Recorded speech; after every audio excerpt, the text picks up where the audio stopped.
जिलार विभिन्न स्थान में कलासी कुठी आनंद उल्लासर सहित शुभ कलासी यात्रा शेष होइछि।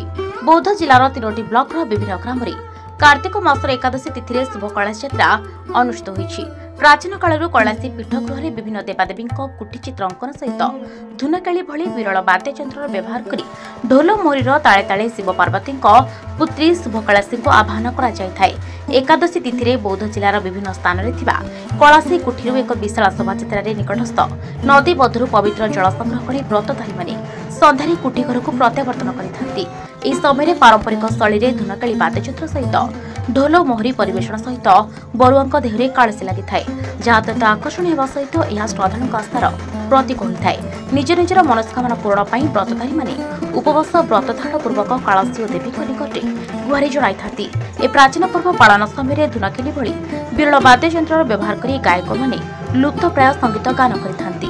बौद्ध जिलार गिरासिंघा टुटुसिंघा बंधापतर भली विभिन्न स्थान में आनंद उल्लासर सहित श्रद्धालु माने एही पारंपरिक कलासी यात्रा सामिल होइतिले।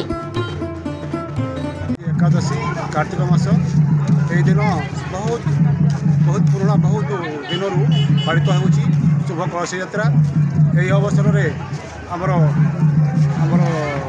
ढोल बाजिकी देवता मारवे तापर गाँ परिक्रमा करके मंदिर पाखक जीवे बंधर कलसी बुड़ीकी तापर पुणी आम कलसी उठे फेरवे आउ गाँव में आमर प्रति वर्ष अपेरा हुए से अवस्था। बंधुगण जहाँ आम सभ्यता और संस्कृतिर परिचायक अटे यही पुरातन कैलासी यात्रा इथिरे कैलासी देवी की पूजा करा जाए, शिव को भी मध्य पूजा करा जाए एवं से जो पूजा करी गोटे उठी अच्छी पीठस्थली से पीठस्थली रे उपासिया माने आ व्रती माने गुंड हुंती।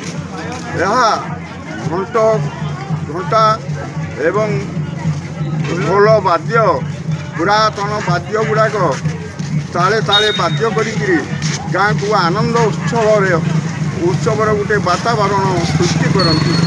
तेरे एभली किसी गुरुत्वपूर्ण खबर देखा चाहती आम चैनल को लाइक सब्सक्राइब और शेयर करूँ।